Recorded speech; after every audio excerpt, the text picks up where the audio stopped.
So before beginning to talk about the coronavirus, let me start with a different story that will help to explain why is it that infectious diseases, especially those that have the capacity to spread throughout the world, are so concerning to us. So the story starts with a headline. And the headline is a simple headline. It says, 2 MERS patients die in South Korea. This is a screen capture from the CNN news webpage from June 2nd, 2015. And it's unusual because very rarely do you see headlines that say 2 people die in a place X. Why is among the largest news organizations in the world making a special case of the fact that 2 people have died of a disease in South Korea? A number that's far larger than that typically die in Bangalore every day. So why was this important? It turns out that we do know a little bit more about what happened. And all of this started with one person, a 68-year-old South Korean man who was working in the Middle East. And he contracts a disease called MERS. So that's this gentleman's travel. He started off in Bahrain, moved to the UAE, moved back to Bahrain, moved at that point to UAE again, then went to Saudi Arabia, went to Qatar, and then finally returned to South Korea. He reached South Korea on the 4th of May. He fell ill by the 11th of May, 2015. After he fell ill, he was taken to hospital and infected a number of people, and those people are all listed here. They include his wife, the patient's wife shown in the color there. They include a number of visitors that he had. They include a number of people who were visiting other people in the same ward in which he was confined. They include people who came there to meet somebody else, who went away, and then infected a whole bunch of other people. So you can all see this sort of expanding ring of people that a single person actually managed to infect. So we do know a lot about what happened in that particular context. The question is, why was so much trouble taken to figure this out? If you have been to hospital, it's very rare that people would come with a notebook to you and ask you, who did you meet, what were their names, what were their telephone numbers, write them all down starting from the last week.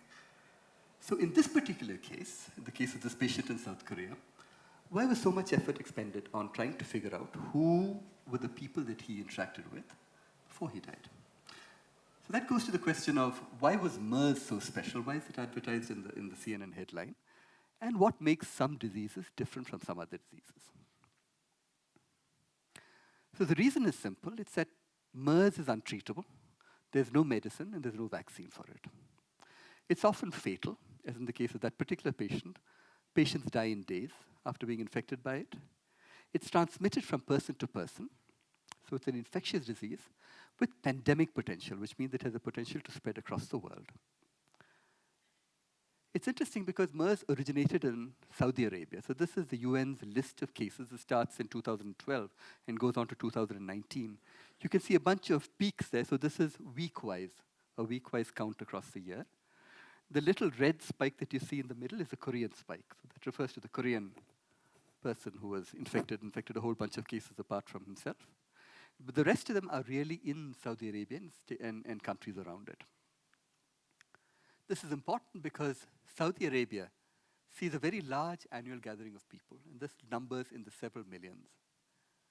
And pilgrims to the Hajj come there, and they go back to a very large number of countries, 188 countries.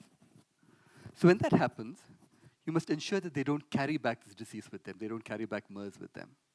Okay? So this is not just a worry for them. It's a worry for diseases in all large gatherings of people where potentially you could transmit disease from one person to the other. That's our own version of a large gathering of people. And that's really why potential pandemics of incurable and possibly fatal diseases are taken so seriously. That's really the reason. So that's a nice example from MERS of exactly where the situation unfolded and what it is now is reflected in how seriously we take a disease like MERS and therefore a disease like the coronavirus. So what I'm going to do today is I will talk to you about a disease. It has an official name now as of the last 10 days. It's called COVID-19. COVID-19 is coronavirus infectious disease 2019, which is pretty much the most unimaginative name that you can think of for a disease. This disease is caused by coronavirus. The virus was earlier called 2019 novel coronavirus, so that's the NCOV. But it has an official name now. The official name now is SARS coronavirus 2. So for simplicity, we will refer to the SARS coronavirus 2 as simply the coronavirus, because that's the popular usage of the word, just in order not to confuse anyone. But you will see these terms, COVID-19 and SARS-CoV-2, appearing increasingly in the papers.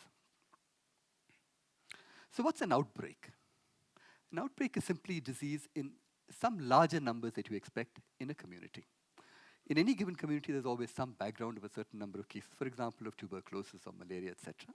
But if that number spikes by, let's say, a factor of 10, that's when one considers that this might be an outbreak. It exceeds normal numbers that you might see.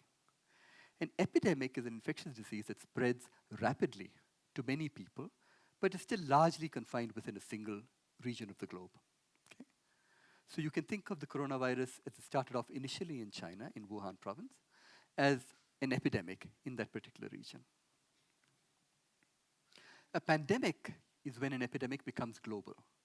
And the requirement for defining a pandemic is that you have sustained human-to-human transmission across multiple continents that are independent of how the case originally started. So even though a person of Chinese origin may have come there bearing the virus with them, how the virus propagates from person to person after that is now largely independent of how that case was initially seeded. That's once it spreads across the world, one then calls it a pandemic. So there are two examples that are important. The first is HIV/AIDS, which we know from our own experience of seeing it within our lifetimes. And the second is Spanish flu. And Spanish flu is particularly interesting.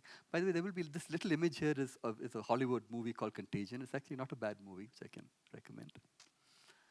The major pandemic of the past century is Spanish flu.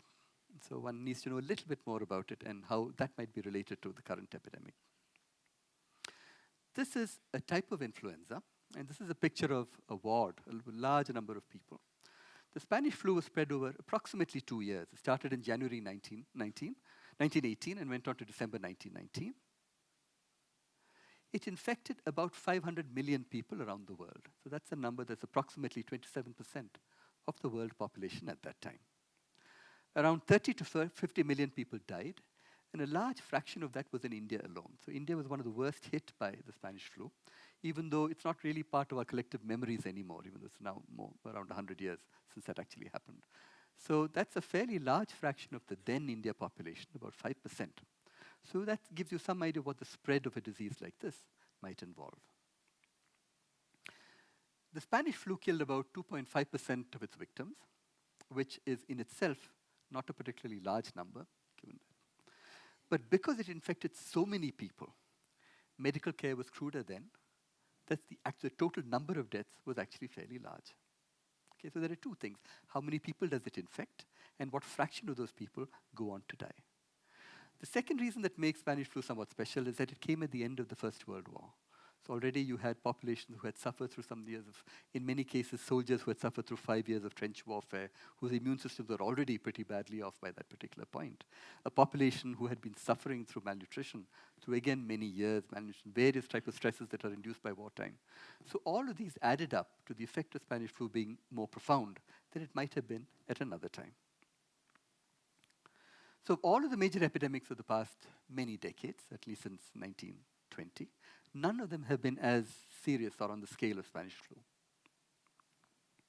So here are these epidemics of the last 20-odd years. Okay?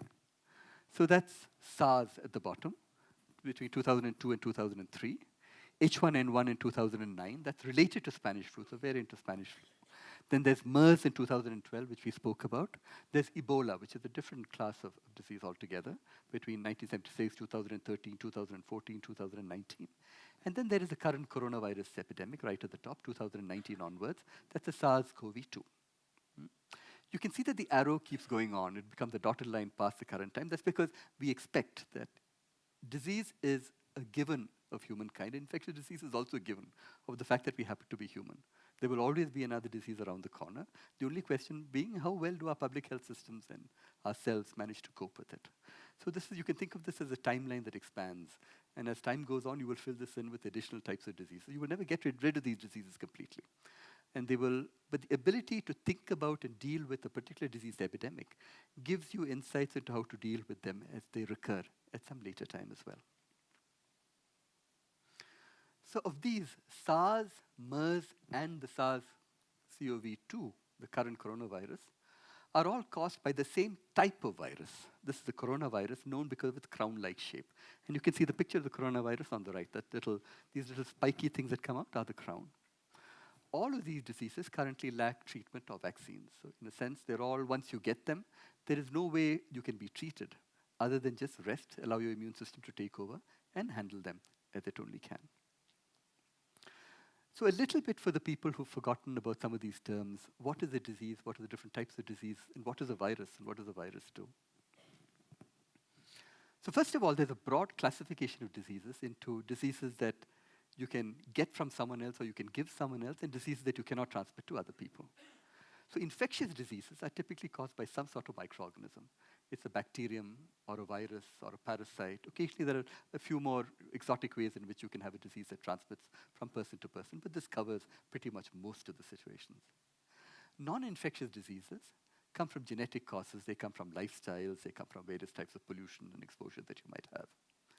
So here are some examples. H1N1 is a viral disease. Dengue is a viral disease. Malaria is a parasitic disease. The flu is a viral disease. Tuberculosis is a bacterial disease. MERS is viral. SARS is viral. So that's just examples of diseases that you've seen or heard about and how they classify into the nature of the organism that actually causes it. In the right-hand column, for non-infectious diseases, you have diabetes, anemia, cancer, scurvy, arthritis, obesity, all of which are sort of characterized by the fact that you may be sitting next to someone who has diabetes or anemia, but you will never get it from them. Bacteria and viruses are somewhat different. You can see bacteria are large enough to see under the sort of microscope that you might use in a school or in a lab.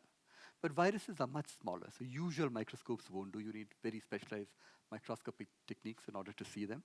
And here's again a picture of bacterium on the left-hand side and of a virus with sort of pokey things on the outside on the right-hand side.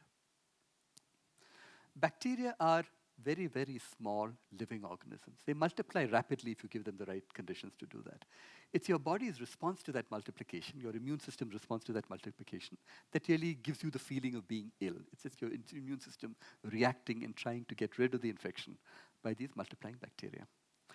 So your body creates antibodies that attack these bacteria, and that's your response to an infection. Viruses are pretty useless on their own. They do none of this on their own. When they infect humans or animals, they multiply inside the cells of those humans or animals, and then they burst them open in a process called lysis. Once they burst them open, they can go and attach onto other cells and do the same thing there. And this continuous infection of cells and the bursting open is what defines the viremia, or how a virus attacks a cell. Other important point is that antibiotics are useless against viruses. There are classes of antibiotics that are useful against specific types of bacteria, but you should never get into the impression of thinking that an antibiotic will be useful at all for you for a viral disease. This is important because all of us are used, a good number of us are used to popping an antibiotic whenever we feel flu-like. The flu is a classic influenza, which is virus-borne, and an antibiotic can do nothing for you. All it can do is to help make other types of bacteria a little more used to the presence of antibiotics and potentially lead to a condition called antimicrobial resistance, by which over a longer period you will generate bacteria that simply do not respond to the sort of antibiotics that you might have. This is a very serious point in modern medicine, that the increased number of antibiotics that are simply ineffective in dealing with a bacterial disease is on the rise. There are some very rare conditions for which there are just simply no bacteria. You're down to your last choice of antibiotic. So that is another question that's unrelated to this particular talk, but that's something to keep in mind. So why aren't we constantly falling ill? That's because our immune system protects us. First of all, any prior contact with a virus or a piece of the virus is sufficient for our immune system to be provoked enough to build up its defenses against it. Once it does that, that's really what a vaccination does. A vaccination gets your immune system used to dealing or recognizing a particular piece of virus so that it can mount a defense against it. How do we get infected by viruses? First of all, bacteria and viruses move between humans and either directly or indirectly. So direct contact, shake someone's hand, wipe your face with it, that's one way of doing it. Indirect contact, someone touches the doorknob, you come back 5 minutes later and you touch it again, and then you move your hands to your face or your mouth or your nose, and that's enough to do it. Direct transfer through droplets, through someone sneezing is the third way. And once they're airborne, you can imagine that there could even be delays. Someone sneezes, a little later someone walks past and ingests some of the small particles that are emitted in that sneeze, and that's another way of doing it. There are, of course, you can have waterborne diseases that are transmitted through water. There are multiple routes for getting them. But some diseases come to us through a somewhat circuitous route. They come through us from animals, for example, from bats or from poultry. So these viruses, or diseases which do that, are typically transmitted by viruses for whom those animals are a natural host. A natural host meaning that the animal is perfectly happy to have a certain number of these viruses circulating within it. It doesn't affect its own ability to function very critically. But the problem happens when these viruses that really belong to a different animal altogether make or jump or cross over or spill over onto the human species. This is the technical term for this is a spillover. And SARS, MERS, and the coronavirus are all examples of the spillover. They're all examples of viruses that began in an animal species, and somehow something happened that adapted them well to moving into the humans, and then they began to infect the humans. Okay? And this is important, again, I'll come back to this point, because they're not natural to our systems. We don't recognize them. Our immune system is a complete blank as far as they're concerned. And that's why they're particularly dangerous if they happen to be able to infect you. So let's go to this interesting story of the coronavirus outbreak as it is. So let me give you the timeline of what happened. So on December 31st in 2019, that's now about 2 months ago, the World Health Organization was informed of an outbreak of pneumonia of unknown cause in Wuhan city. Okay, Wuhan is the 7th largest city in China. And at 11 million residents, it's larger than Bangalore, it's larger than Chennai, it's larger than Hyderabad. It's kind of a little smaller than Delhi, Bombay, Calcutta, etc. But that's the scale that we're talking about in terms of number of people. Already, hospitals in Wuhan city have been seeing a number of cases that they couldn't diagnose and they couldn't treat.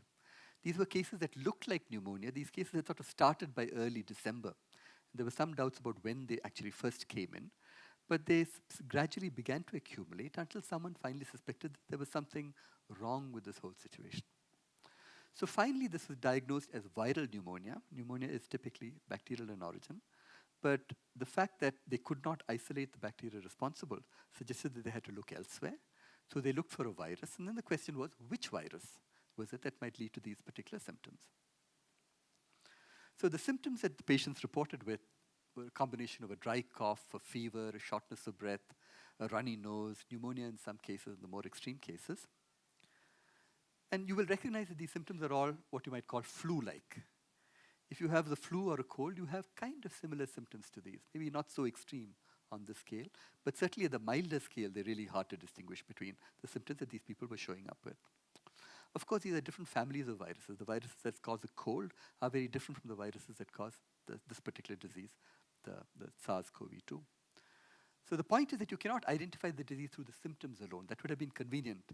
If someone has jaundice, you can tell from the fact that they sort of turn yellowish. If they have chicken pox, it's easy to tell, or measles, it's easy to tell. But for all of these diseases kind of look like influenzas, it's much harder to do. What you need is a lab test that identifies this particular virus as being different from the one that you have dealt with earlier.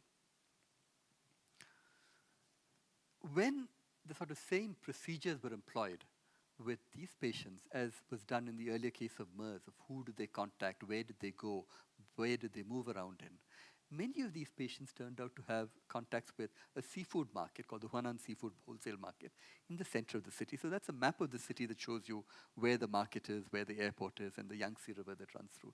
And this river is an important trade route for material to be transported from Wuhan city to the outside. So that's what the seafood market looked like after it was closed. This is January 21st, 2020. So let's again track through a little more carefully what happened, how exactly everything speeded up post-January 31st. So on the 31st of January, the WHO was informed of the viral pneumonia cases. By the 1st, which is 1 day later, they had closed the seafood market by identifying the connection between the market and the number of these cases. By the 3rd, The number of cases had gone up to 44, of which 11 were critical. And that's when the Wuhan Municipal Health Authority has made their first report, saying that there is something unusual going on here. We are seeing a cluster of cases that is possibly viral pneumonia. On the 7th or 8th is when the China CDC, the Center for Disease Control, reports that a novel coronavirus is involved and has been the causative agent in a fair fraction of the total number of cases that were detected up to that point. By the 10th of January, the first genome sequence of the pathogen, of the virus, was actually made ready. So that's an extremely short timeline for most diseases. So that sort of indicates the level of attention and the sheer resources that were put in by Chinese authorities to actually determine this. The 10th of January, so January is an interesting month for much of China because that's the time when the Chinese New Year begins. And by January 10th was the first year of the New Year migration. So that's the point at which large numbers of people had already begun to leave Wuhan, as well as the province it's embedded in, to other parts of China, as well as abroad. By January 13th, we were seeing the first set of cases outside China. Thailand was the first. Outside Wuhan were the first cases in China, relating to different provinces. On January 20th, it was established that you could have the transfer of the disease between humans directly without the intervention of an animal. There were cases in Japan, South Korea. This just built up on the 21st of January from the US, Taiwan, Hong Kong, Singapore, Vietnam. By the 23rd of January, Wuhan was under lockdown, so people were not allowed to leave the city anymore. The World Health Organization declared what's called a Public Health Emergency of International Concern, or a FEAC, on January 30th. So this was their third meeting, and the first two meetings ended inconclusively where they said that we can't quite decide whether this merits being called a FEAC or not. But that's, in a sense, the WHO's sort of topmost, a top-line designation of the fact that countries around the world should begin to be concerned about this particular epidemic. The other FEACs you will recognize, certainly from your reading, the 2009 H1N1 swine flu, 2014 poliovirus, 14 Ebola, Zika in 2015-16, which you will remember, and Ebola again in 2018-19, and 2020 is the last of that series of declarations. Technically speaking, the 2009 H1N1 swine flu was the only time that the WHO has declared a pandemic in recent years. After that, WHO strictly does not have a procedure, a formal procedure anymore for declaring a pandemic. So while we may use the word pandemic, etc., that term is no longer officially used. And the WHO, by declaring something as a public health emergency of international concern, in a sense, what they're communicating is that this should be taken seriously by everybody. So this is as of, I think, today. There are more than 30 countries across which this disease is spread. The total number of cases is 82,000 odd. Of these, the deaths are around 2,800. The number recovered is around 33,000. And you can look at the different countries. You can scroll through the different countries in this. Mainland China, of course, has 98% of the cases, as well as a large fraction of the deaths. South Korea now has the second largest number. The third largest number comes from a cruise ship that is located off Japan at this point, which is effectively quarantined because people are not being allowed to come off. That includes a good fraction of Indians as well, typically people who were working on the ship at that point. Italy saw a very sharp rise in the number of cases over the last essentially 4 to 5 days. So it's now at 374. Iran joined again. So there you can see that now places like Singapore and Hong Kong, which were initially reporting the cases that started off because they're most proximate to China and to Wuhan, now those numbers seem to have stabilized a little bit. There's a sort of different story to each of these numbers. As I said, so the timing of this was such that a few million residents had already left Wuhan province before the city went into lockdown on January 23rd. Most of them went within the province, and most international travelers went to Thailand, a number of airports in Thailand, as well as to Singapore. And you can see in this color map how the virus actually spread in China between the 22nd of Jan, the 26th of Jan, the 3rd of Feb, the 9th of Feb, 15th of Feb, and now the 21st of Feb in terms of the colors. And the color coding is the number of cases that were actually seen. So this is the timeline of infections across different countries. So Thailand was the first to show an infection, then came Japan, then South Korea, then US and Taiwan. So the red circle, the red squares here are when the first cases were detected. The black squares are when the first case of local transmission was actually detected. So you can see that it's expanded outward from the Chinese, initially to countries that surrounded or bordered or were physically close to China, Japan, South Korea, and then the US, which is a sort of long-distance transmission, typically by someone who was taking a flight all the way from Wuhan city to an airport in the US. So let me tell you a little bit more about coronaviruses and how they spread from animals to humans. There are actually 7 human coronaviruses. 4 of them are listed on the top. They have somewhat complicated names that don't really matter at the moment. But the 3 that are listed below are all ones that I've mentioned already: SARS, MERS, and SARS-CoV-2, which is the current coronavirus. Infections with the first 4 typically follow a seasonal pattern like influenza. So they're fairly influenza-like, fairly cold-like in terms of their symptoms. It's interesting that the coronavirus is the second leading cause of the common cold, which is given by a virus called the rhinovirus. So about 10 to 15% of the time, you will think that you have a cold, but you're actually being infected by coronavirus and not the regular cold virus. Okay. Before SARS, that is before approximately the 2000s, no coronavirus ever caused a disease more serious than the common cold in human beings. And the coronaviruses of interest to us largely circulated among animals, camels, bats, and pigs, etc., etc. These coronaviruses can very rarely move between animal and people. Most infect a specific animal, for example, bats, but occasionally they evolve in order to be able to infect humans and to spread among people. So SARS came to human beings via civet cats. So all of these diseases tend to start among bats. Bats tend to be really prolific hosts for viruses. They move from bats to another animal, like for example, for SARS with the civet cat, and from civet cat to human beings. So that was the route that SARS took. For MERS, it was possibly bats in the beginning to camels, and from camels to human beings. For the coronavirus, it's not completely clear, but the most plausible route right now is from bats to pangolins to human beings. So you can see this sort of spread through some intermediate exotic animal. And that will be of some importance as I explain a little later where this might have actually originated from. So what about the coronavirus and where did it come from and how is it spreading? So if you remember early on, we said that all of these patients, or a good fraction of these patients, had come into contact with this Wuhan seafood and live animal market. And that suggested that there was some animal-to-human transmission actually going on, from some animal in the market to a human.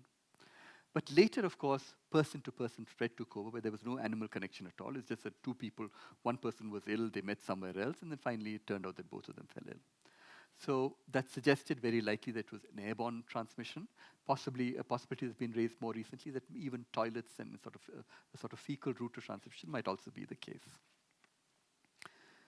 So if you think of the seafood market in Wuhan as the origin of the outbreak, it's interesting to ask the question of why the seafood market? So the seafood market in Wuhan is what's called a wet market. And the name wet comes from the fact that large quantities of water are used to swill the ground with, especially those floors in which live animals are sold. And I will explain why this is of significance a little later. But right now, the current understanding is that the connection with the market is not completely clear at the moment. Whether it was a human being who was infected from somewhere, who came to the market, infected people in the market, and then it exploded from there, or whether there was an animal actually involved in the market, is currently not completely clear, but that story will no doubt be clearer as we go along. So what are the questions we can ask about an epidemic? So here are the sort of questions that you can ask. Suppose you start from a few infected people, these 20-odd cases that turned up in the hospital in Wuhan.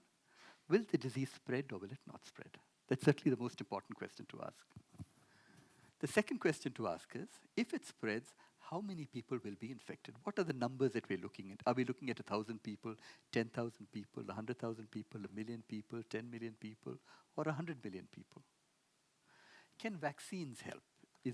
Can we devise a vaccine for the disease fast enough that we can protect people who have not been exposed to it? The answers to all of these questions depend essentially on one quantity. It has a technical name. It's called the basic reproductive ratio, and that differs from disease to disease. So this is the one epidemiological term that I will use and describe to you, because it actually is a very important concept in the field of epidemiology. It has a very simple interpretation, and that interpretation is just the following. If I start with one infected person and I place them in a background of lots of people who are susceptible to the disease, on average, how many people does that single infected person infect? Okay? That's the number. So the examples given here will tell you that for Ebola, the average is 2. On average, one Ebola patient will infect 2 people. For swine flu, H1N1, on average, one patient will infect 2 people. For HIV, that number becomes 4.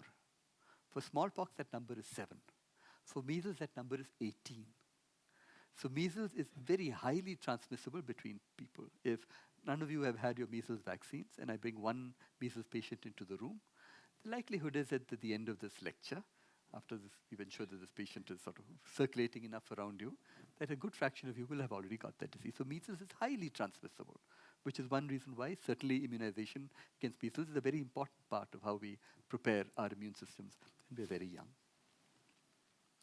For the coronavirus, this is believed to be somewhere between 2 and 3. From some aspects, this is good. From some aspects, it is bad. It's certainly not as bad as in 18, but on the other hand, it could have been smaller ideally. This indicates that roughly for every person who's infected, they will infect somewhere between 2 and 3 people. 2 people some of the time, 3 people some of the time. And that's enough to give it this epidemic character, this ability to spread. Because 1 becomes 2, becomes 4, becomes 8, becomes 16, becomes 32. And you can see how this number expands exponentially as you go on in time. What we know now about the disease is that roughly 80% of people have fairly mild illness.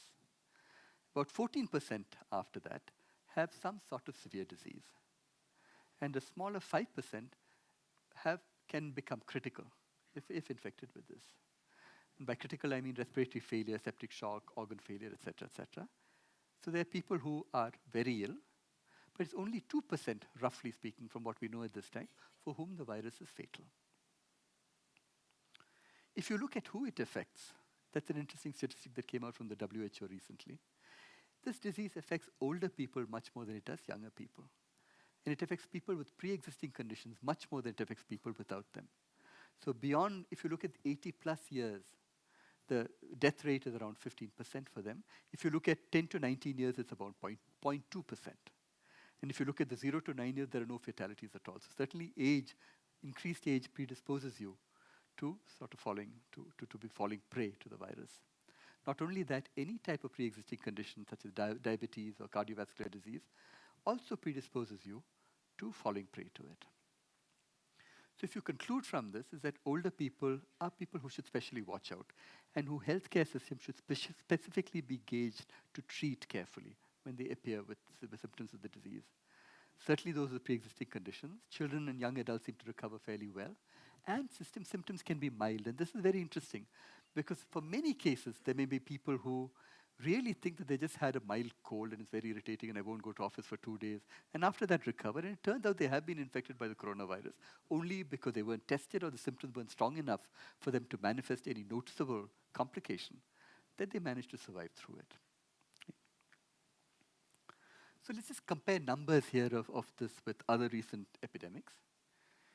So that's the disease on the left is the COVID-19, that's the coronavirus on the left. Compare that to SARS, MERS, and Ebola. So the large square outside, the large reddish-looking square, is the total number of cases. So this is as of a few days ago. And the deaths is that small little black chunk that you see at the corner. So you can see immediately that in comparison to all of these, to MERS, to SARS, Ebola, and COVID, there are many, many more cases. And that's the sort of numbers that we were looking at. But if you look at the size of the small square as a fraction of the larger square, you can see that the fatality rate is not all that high. It's somewhere between 2 and 3, 2.9 in this particular picture. But for SARS, for example, it was 10%. For MERS, it was 35%. So 35% of the bigger square is occupied by those black little chunks that you see there. And for Ebola, the fatality rate is around 44 to 45%.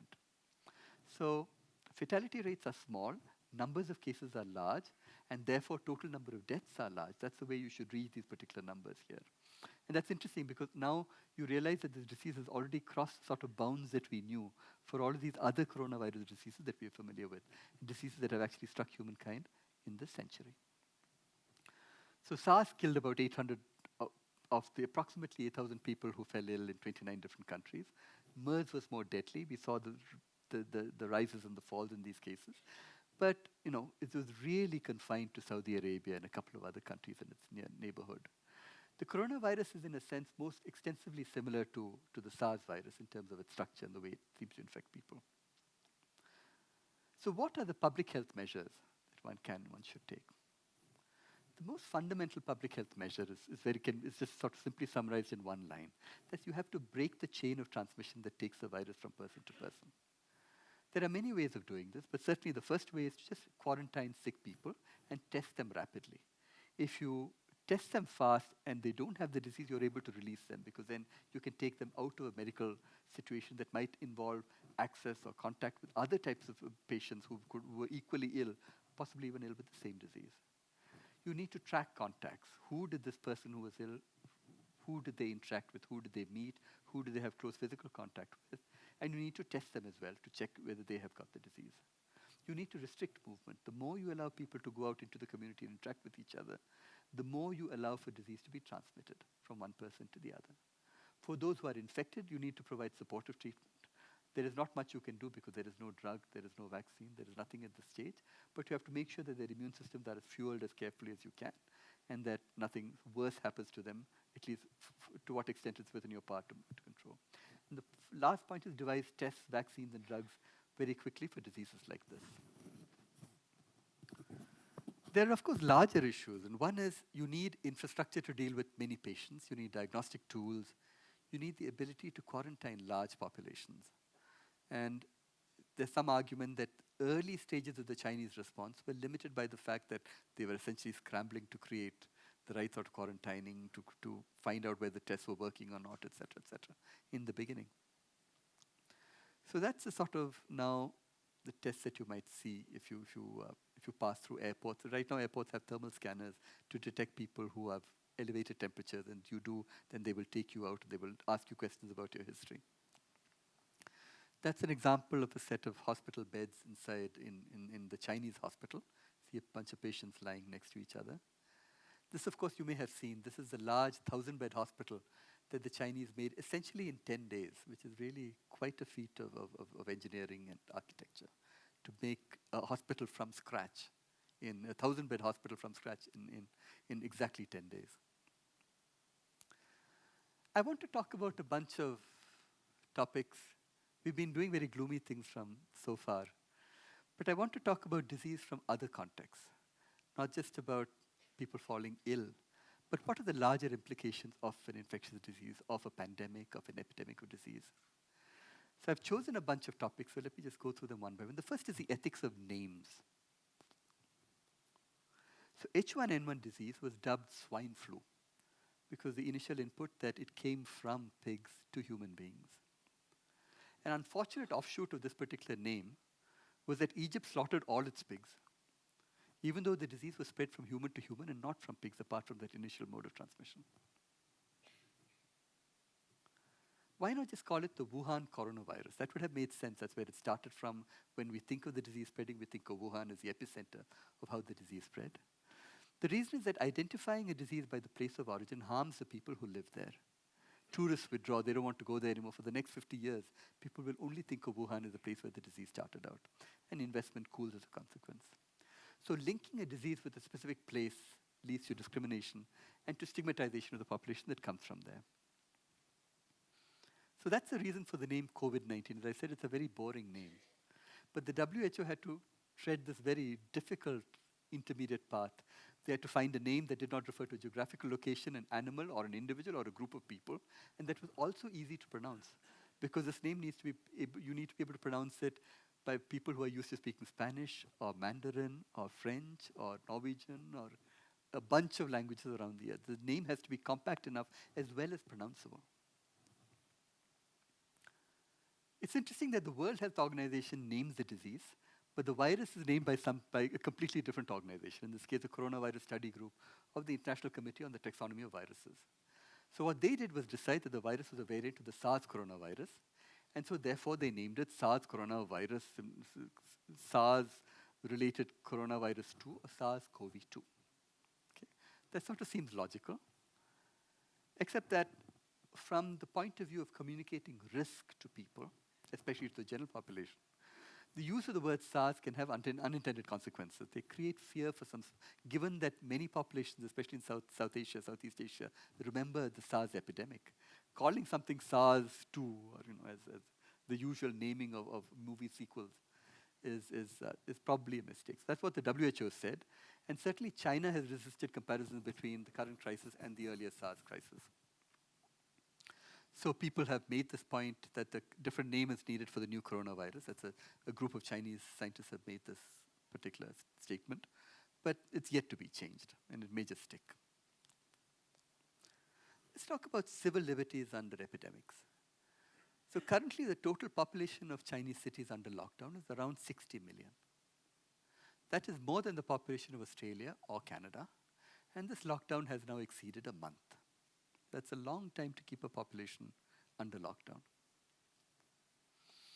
So if you ask about the legitimacy of this from a sort of human rights or policy point of view, the WHO is fairly unambiguous in saying that interference with freedom of movement when instituting quarantine or isolation for a communicable disease may be necessary for the public good and could be considered legitimate under international human rights law. Okay, and that is a sense is something that seems reasonable, that your disease is not just your disease alone. It potentially influences the human rights of other people.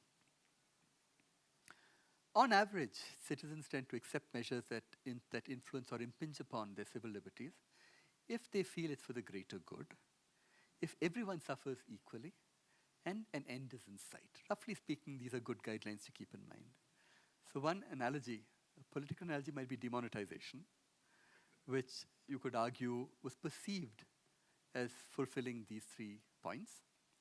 But roughly speaking, the fact that populations can accept or can take on the feeling that we can get through this is certainly motivated by points of this type. So Chinese citizens are, however, under strain. So this is, I don't know when we will go out again. Chinese citizens trapped at home by coronavirus feel the strain.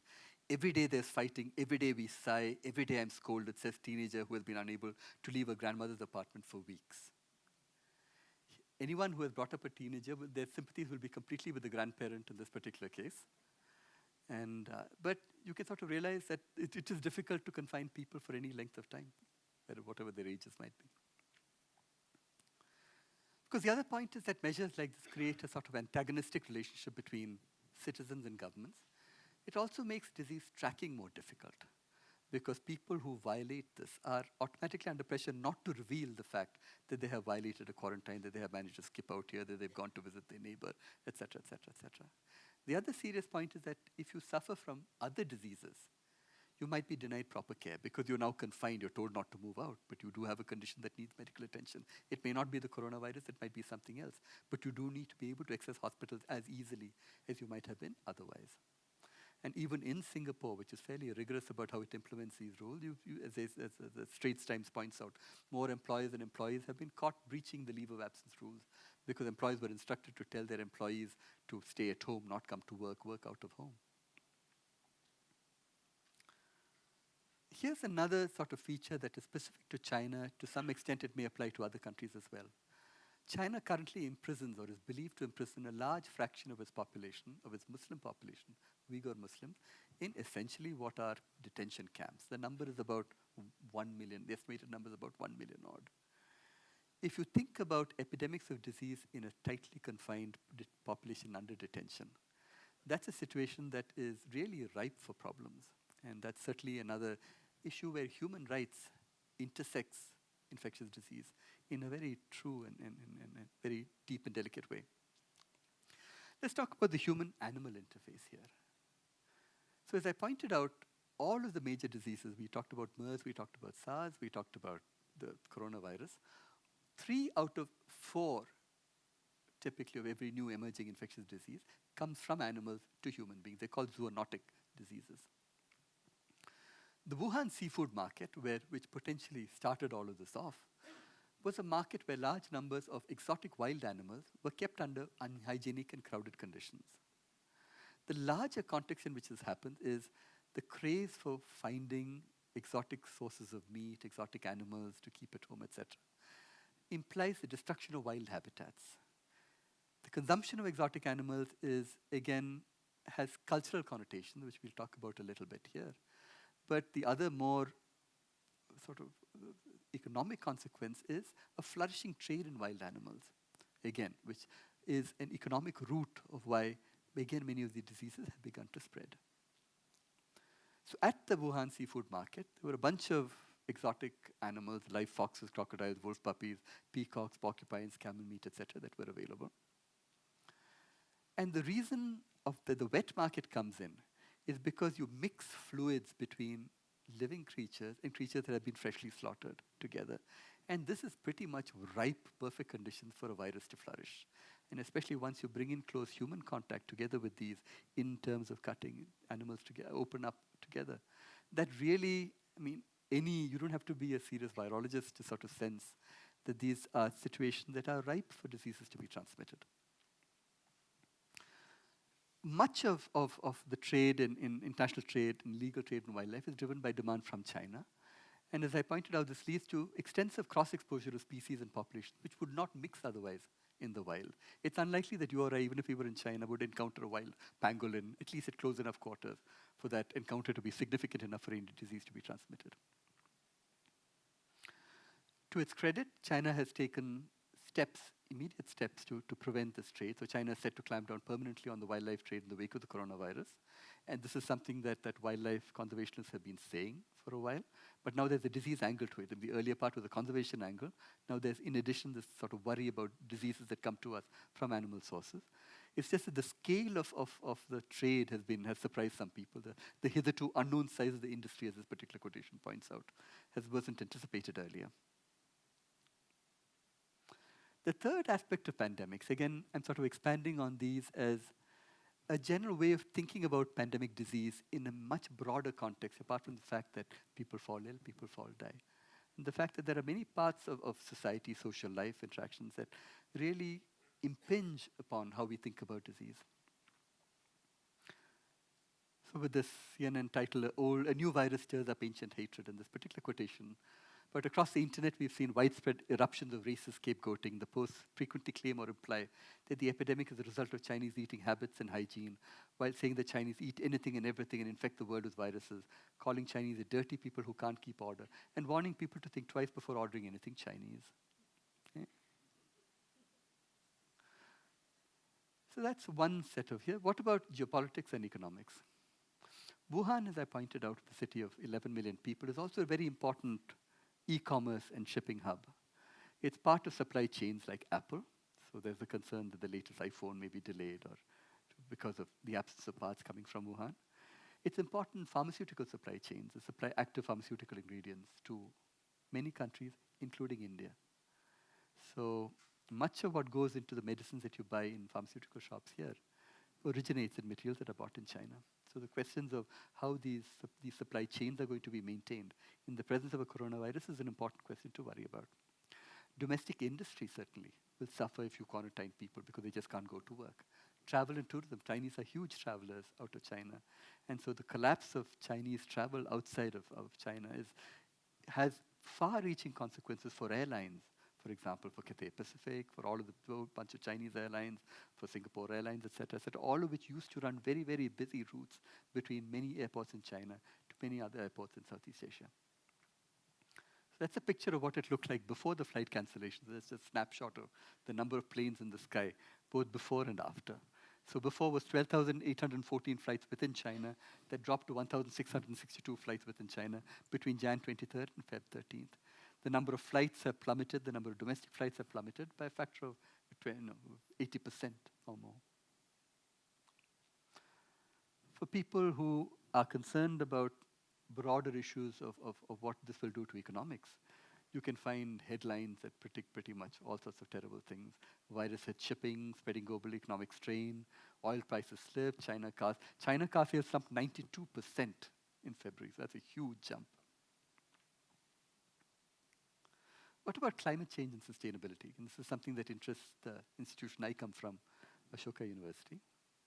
The first thing is there's been a noticeable decline, and this is a positive, in greenhouse gas emissions and pollution, just from the fact that there is no industrial activity and much reduced automobile use. So if you look at nitrogen dioxide levels across China between what it used to be in the January of the previous year and the current year, there's a huge difference that you can see. And this is an unexpected positive in terms of global climate, but of course it will not last the moment the economy is back on its rails and manufacturing begins again. It will go back to what it used to be. The other point is a subtler point.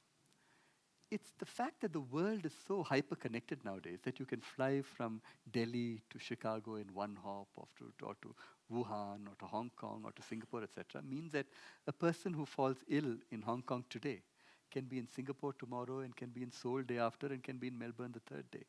So it's this hyperconnectedness of the world that was absent in 1918, 1919 during the Spanish flu, that has contributed to how fast this disease has actually spread across the world. And now, as I said, 30 countries in pretty much since December 31st. So December 31st to now, February 27th, in a period of slightly less than 2 months, it has now pretty much crossed across the world. It's gone to South America. Brazil reported a case recently.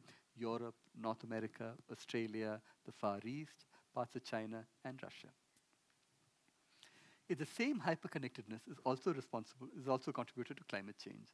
So when I teach climate change at Ashoka University as part of the course that I do, it's often a question of, well, you can think of this as there's nothing that we can do. The world is going to hell. We're all going to die, etc., etc. Or you can ask yourself, to what level can an individual contribute to the situation? The simplest thing that any individual can do is just simply travel less by air. And that would be, at the individual level, what you can actually do. If you can fly directly, don't fly by a hop, even though it costs more. But, I mean, it's important to recognize the sort of sense of ineffectiveness that one feels in the face of really what could potentially be a global calamity that affects all of us.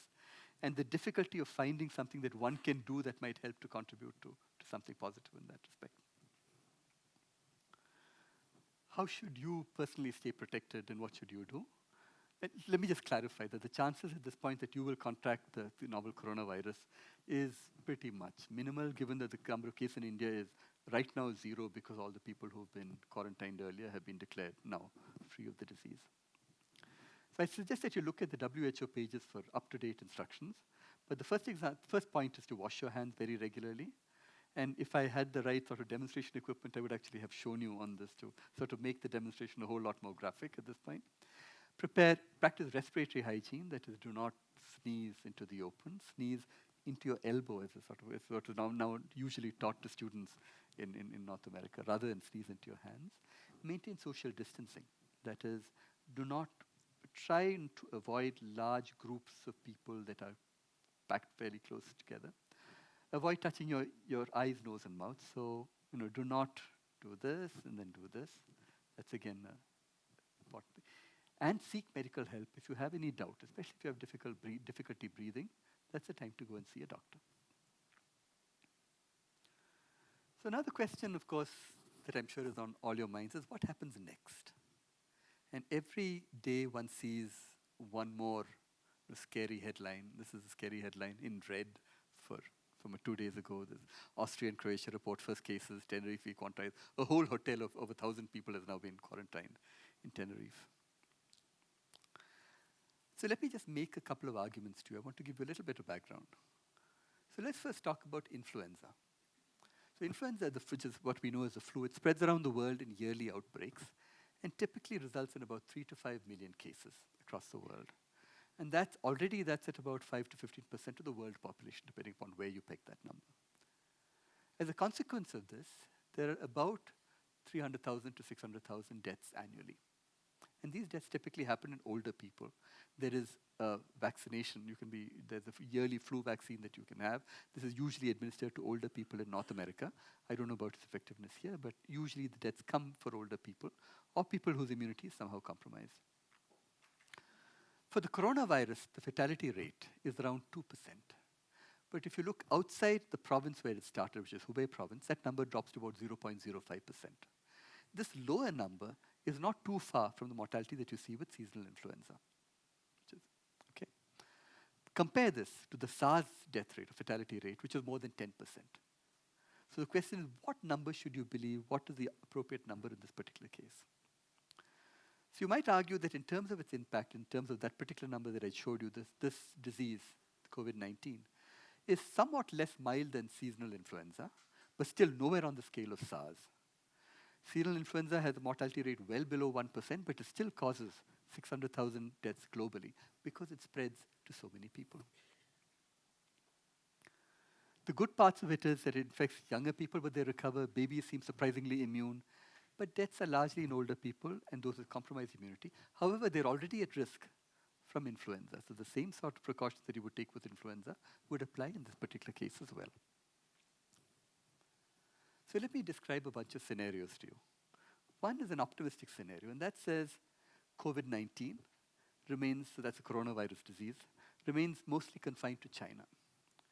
Now that seems increasingly unlikely. This is a slide that was prepared about 2 weeks ago when it sort of seemed possible that we were over the hill and things could actually be held in check. If no other countries see sustained transmission, the risk of spread should go down. Again, that is unlikely now, given what we've seen about the increased numbers of cases in Italy, in Iran, and in South Korea. These are the 3 countries where the number of cases have suddenly rocketed. It seems to be that things seem to be not particularly tending towards this thing tamping down, but to ramping up, at least in those countries. Even though in China, we seem to be over the hill. So the scenario of it going away was a scenario that was applicable to SARS in 2003, which ended after fewer than about 9,000 cases. A lot depends upon what happens with summer. Typically, seasonal influenza in temperate climates is very seasonal, typically in the winter months. And sunlight, temperature, humidity are not particularly good for virus spread. That's the thinking.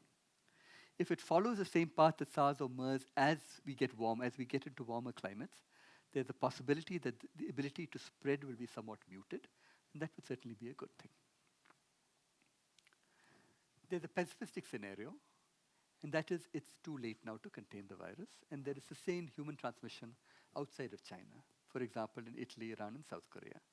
Therefore, this is something that humanity may need to adjust to, rather than assume that everything is going to go away and we're all going to be fine. There's an in-between scenario, which says that, look, there are already 4 circulating coronaviruses. They typically give you something like the common cold.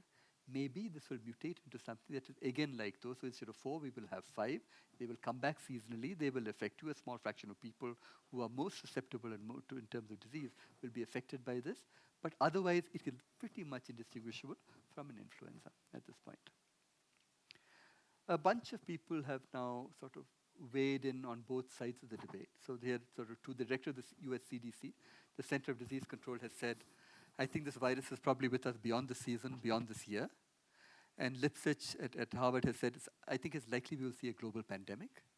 And you can see the lower line, it says Saudi Arabia bars pilgrims as virus cases spread. And earlier they were sort of trying to prevent people from going out with the disease. Now they're trying to people with another disease. Now they're trying to prevent people coming in with this particular disease. This question of what happens if it achieves a pandemic status is, first of all, it's a question of communication. How do you prepare the public for thinking about this? What is the sort of messaging that you need to transfer to them?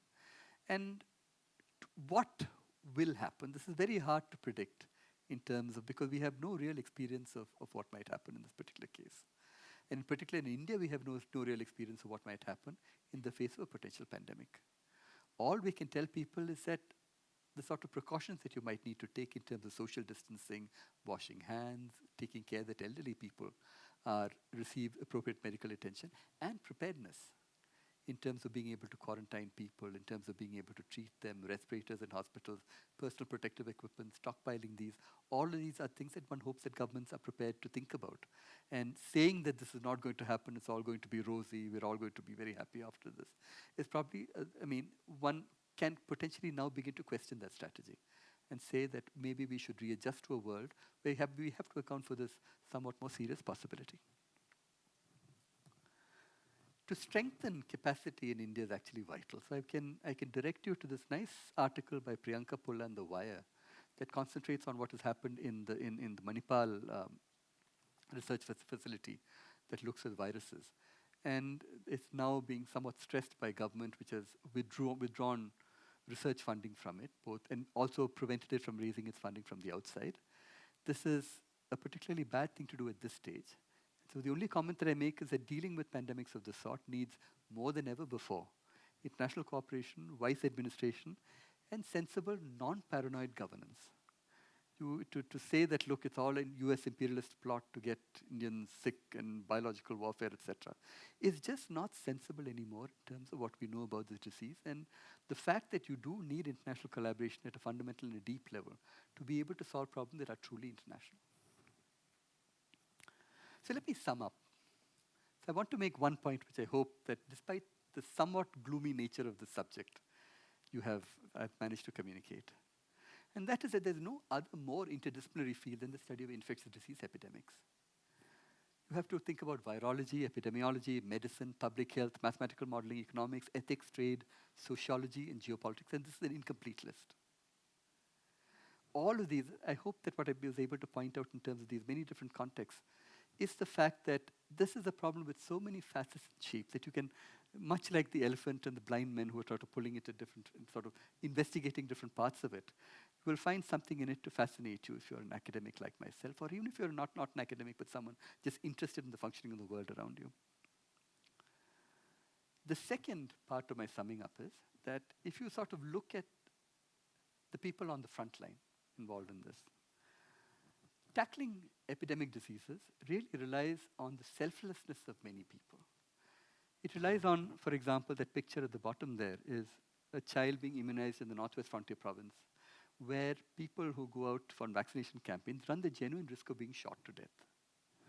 That is the doctor, on the top right-hand side, that is a doctor who died, who was the head of the hospital where the coronavirus patients first came to. The picture there is the Nipah, is health workers all suited and protected, carrying a body for burial. Wuhan doctors have been beaten up, overworked, undersupplied.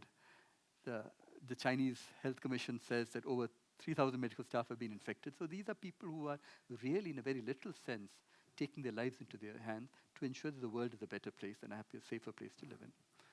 So I think of these people as the real heroes of our time. People who are prepared to be on the front lines of tackling a disease epidemic, one in which they could potentially lose their lives. These are people that you and I will not hear of. We don't know their names unless it's, for example, with the doctor who had led the hospital. His name is published in a paper. But there is really a lot of selflessness behind this that I think we would do well to appreciate. So with that, let me sort of stop and thank all of you for coming and listening.